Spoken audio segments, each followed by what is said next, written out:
It was an ordinary evening in a quiet town when Maria, a simple woman known for her humble job cleaning at a local music academy, found herself at the center of unexpected attention. She wore her plain clothes and kept to herself, sweeping floors, while others played grand symphonies. The students, mostly privileged and talented, saw her as invisible. They often laughed as she passed by, never once thinking she had anything in common with the elegant melodies that filled the air each day. One day, a new instructor arrived, a strict, arrogant man who prided himself on detecting true talent. He noticed Maria cleaning during a recital and smirked at her presence. "Do you even know what real music is?" he asked mockingly, holding out a hand to the grand piano, expecting her to decline or fumble. The room erupted in quiet chuckles. The students watched eagerly, anticipating a clumsy moment, a joke at her expense. Maria looked at the piano silently for a moment. She hesitated. Her fingers trembled, not with fear, but with decades of longing. She hadn't touched a piano in years. Life had gotten in the way, dreams buried beneath responsibilities. Then something shifted. With quiet dignity, she stepped forward, placing her rough, work-worn hands gently on the keys. A hush fell over the room. Her first note was soft, hesitant, but hauntingly beautiful. It lingered in the air, piercing the silence with surprising grace. The instructor narrowed his eyes, the smirk vanishing from his face. The students leaned in closer, eyebrows raised, unsure of what they were witnessing. Maria began to play in earnest.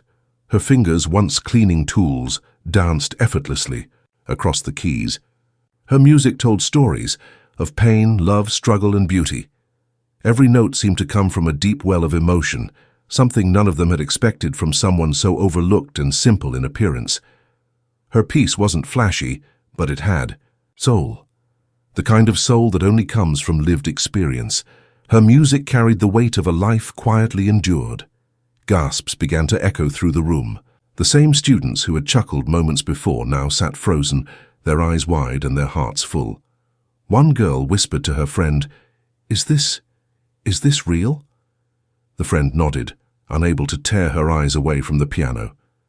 The instructor stepped forward, his expression unreadable. He couldn't deny what he heard. It was talent, not trained but raw, powerful and true. Maria's hands moved faster now, confident, controlled. Her eyes were closed, lost in the world of sound she was creating. The melody soared, capturing memories of a childhood dream long forgotten, of piano lessons she once took before tragedy struck her family. She played through tears, silent ones that no one saw fall. Every note was a page from her story, unfolding right before their ears. Some students began to cry too, not because the piece was sad, but because it was honest. It reminded them of something pure, something real.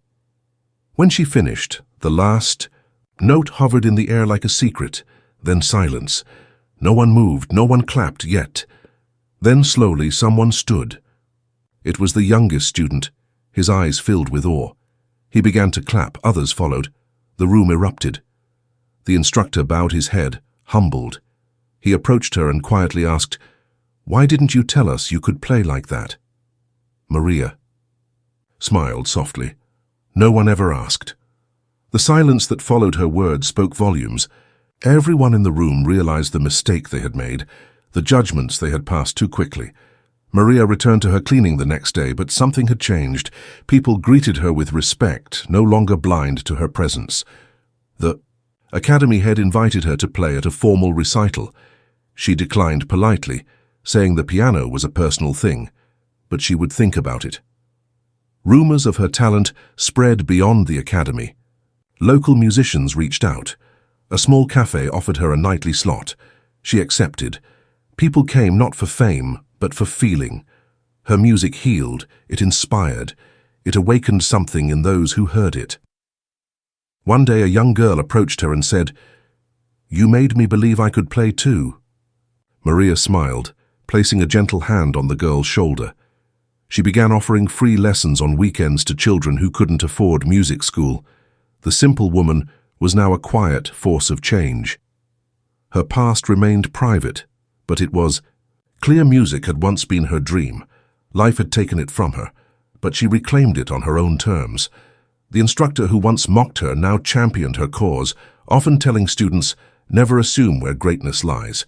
She never sought recognition. Her joy came from the keys, from the souls she touched through simple, sincere music. A documentary filmmaker approached her with a proposal. She declined again, not interested in fame, but asked him to film her. Students instead. The music she played still echoed through the halls even when she wasn't there. It lived in the hearts of those who had heard it. Over time, her story became legend at the academy. New students learned to respect every face they saw, knowing anyone could hold hidden brilliance. Maria continued to live simply. She never left her modest home, but inside she was rich, with purpose, peace, and the music she loved. Her story reminds us that talent doesn't need titles or spotlights. Sometimes the greatest beauty blooms in silence, waiting for a moment to be seen. She played not to prove a point, but because she had something to say, something only music could express. And in doing so, she transformed not just a room of skeptics, but a community, one note at a time. Maria's name was never on the academy's wall, but her spirit lived in every chord played, every lesson taught, every heart inspired. They once mocked her. Now they remembered her, not just for her music, but for her quiet strength, her grace, and her truth. A simple woman, a grand piano, a moment of honesty. That was all it took to change everything.